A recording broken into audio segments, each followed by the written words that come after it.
Empire architects. He used a neighborhood theater chain to take over a national media company. Most owners protect their inheritance. Sumner Redstone used his to launch a hostile bid for Viacom and then doubled down with bigger deals. The contrarian move was simple to say and brutal to do. Buy the platform.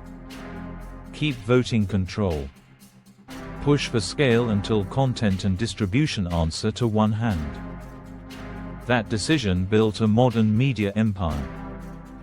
Sumner Murray Redstone was born on May 27, 1923, in Boston, Massachusetts. According to the New York Times, his father Michael Redstone ran a small drive-in and theater business that would become National Amusements. The family was not Hollywood royalty. They were operators.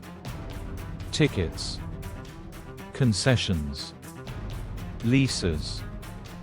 Redstone excelled early. He attended Boston Latin School. He graduated from Harvard College. During World War II, he served in Army intelligence work on code breaking at Arlington Hall. After the war, he graduated from Harvard Law School in 1947.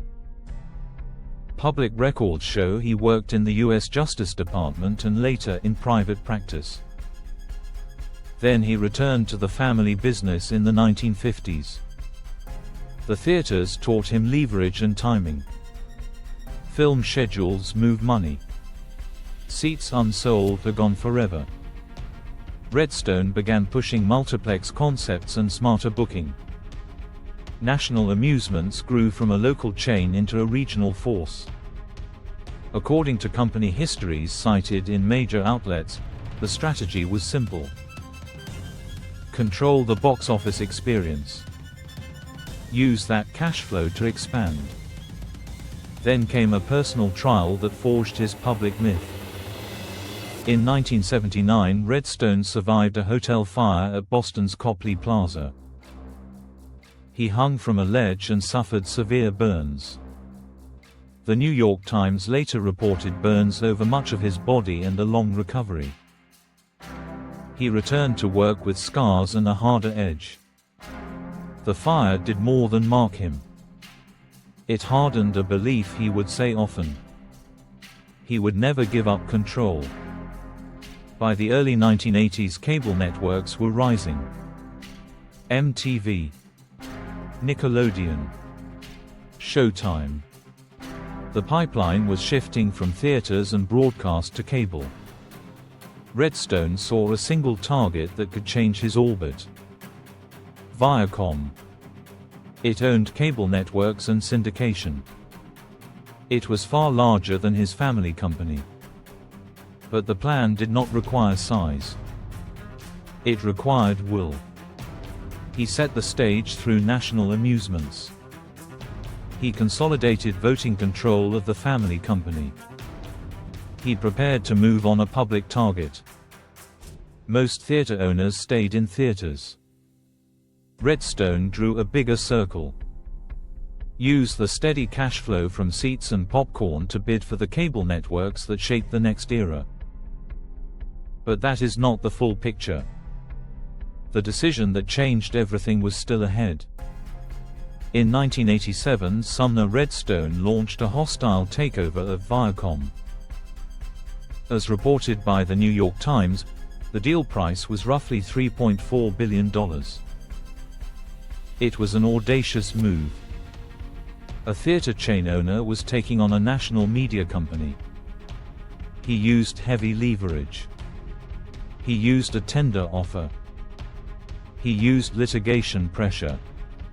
He used persistence. He won. Control was the point. Redstone did not want a passive stake. Through National Amusements, he held the voting power to drive strategy. According to company filings and major press, National Amusements held the majority of Viacom's voting stock for decades. That structure let a smaller economic owner steer a much larger corporation. The contrarian insight was simple. Content is king only when you control the castle. He believed scale in programming and distribution would feed each other. So he pushed for bigger moves. In 1994, Viacom agreed to merge with Paramount Communications after a fierce bidding war with QVC backed by Barry Diller. Major outlets reported a value of about $10 billion for the Paramount deal. The prize was a storied movie studio and a deep television library. That same year, Viacom bought Blockbuster Entertainment for about $8.4 billion in stock. As reported by the New York Times and the Wall Street Journal, the combination aimed to fuse film, TV, cable, and video rental into one loop of demand. First wins followed. MTV and Nickelodeon grew into cultural engines. Paramount delivered hit films and television franchises. Affiliates carried CBS programming after later deals. The pattern was set. Buy scale. Keep voting control. Push brands that own their audience. Here is what most people miss. The empire was not a loose collection of assets. It was a capital structure. Voting control sat in a holding company. Operating assets sat in public companies. Cash flow from one move funded the next. His famous line was clear. Content is king. But the crown was control. Then the bills came due. Debt from the 1994 deals piled up. The home video thesis met technology change. Retail rental models shifted. Blockbuster faced pressure from DVDs by mail and then streaming. The cable bundle faced new competition. The empire carried weight. A different test had already shown how Redstone responded to pressure. The 1979 fire had almost killed him. His answer was blunt force will. The 2000s would need the same grit. Uncertainty deepened in the dot-com bust and then the financial crisis. Viacom took another swing at scale. In 1999 and 2000, Viacom announced and then closed a merger with CBS. The New York Times reported the value at about $37.3 billion in stock. It created a combined force in broadcast, cable, film, and outdoor advertising. Yet even giants strain. Strategic disagreements rose. Market cycles moved. In 2005, Viacom split into two companies. One kept the Viacom cable networks and Paramount. The other held CBS, UPN at that time, and radio and outdoor assets. Redstone remained controlling shareholder of both through National Amusements. The strain was real. Revenues swung with ad markets and box office.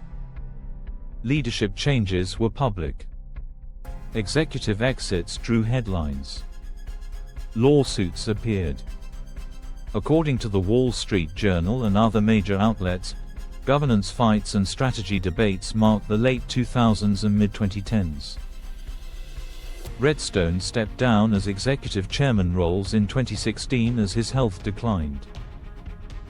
Control of National Amusements and board influence shifted toward his daughter Shari Redstone. Yet the control structure remained. The future was not guaranteed. Streaming changed consumption. Legacy bundles weakened. Shares wobbled. The empire had to reconfigure again. But Redstone's core thesis still sat in the foundation. Keep voting control. Use it to consolidate when cycles open. Relief came through a return to integration. In 2019, Viacom and CBS recombined to form Viacom-CBS. Public records and company releases confirmed the all-stock merger. In 2022, the group rebranded as Paramount Global. The company moved to streaming with Paramount+. It leaned on sports rights and franchises. It pushed Pluto TV in free ad-supported streaming. The empire adapted while the market changed. The scale remained notable. Paramount Global owns Paramount Pictures. It owns MTV, Nickelodeon, Comedy Central, and other cable networks. It controls CBS and its local stations. It operates international channels and streaming platforms. According to company filings, National Amusements continues to hold the majority of Class A voting shares. That means the control architecture that Sumner Redstone built still anchors the group. But that is not the full picture. The most durable part of the empire is not a brand on a screen. It is the structure that let a theater operator buy and bend national media companies over decades. The lessons are clear. First, one decision can rewire a field. Redstone chose a hostile tender for Viacom in 1987. That move took him from theaters to national media in one step. It was risky. It worked. Second, control is a strategy. He used a holding company to maintain voting power with a smaller economic stake. That gave him leverage in deals, leadership changes, and strategy. Third, scale is a flywheel in media. Networks feed studios. Studios feed distribution. Distribution feeds data and ad rates. Integration compounds when managed well. It was not luck. It was timing plus structure plus will. Timing came from reading cable and content trends in the 1980s and 1990s. Structure came from dual-class voting and a family holding company. Will showed up in persistent bidding, willingness to carry debt, and refusal to yield control. Can this work today? Parts of it can. Hostile takeovers are less common in media now. But control architecture still shapes outcomes. Dual-class structures remain common in technology and media. Family holding companies still steer public firms with less than majority economic stakes. The deeper lesson is broader. If the goal is to build and defend a platform, voting control can be the most important asset. There is also a caution baked in. Control concentrates risk. Leadership disputes can become public and damaging. Market change can punish slow pivots. Debt can limit options. The empire architecture gives power. It also tests judgment. Sumner Redstone built his empire by betting on control and scale when others played for safety. He took National Amusements from seats and screens to cable and studios. He bought Viacom. He bought Paramount. He bought CBS. He split them. He recombined them. He kept his hand on the wheel longer than almost anyone in modern media. According to the New York Times, he said 5 words often. Content is king. But his deeper law was 6 words. Control the votes. Control the outcome. Sumner Redstone died in 2020. His decisions still shape Paramount Global and the wider media landscape. The structure he built remains. The assets he assembled still matter. The empire outlived the builder because the architecture was designed to do exactly that. If you enjoyed learning about this empire builder's journey and you're interested in building your own empire, there's something you need to know. Sumner Redstone and 78% of the Forbes 400 use a specific strategy to build massive businesses and multiply their wealth systematically. But here's what most people miss: there's a pattern. A strategy hiding in plain sight. The Forbes 400 know it. They exploit it. They've built fortunes with it. And it's been hidden from mainstream business education for decades. First link in the description reveals what the titans of industry do not talk about publicly.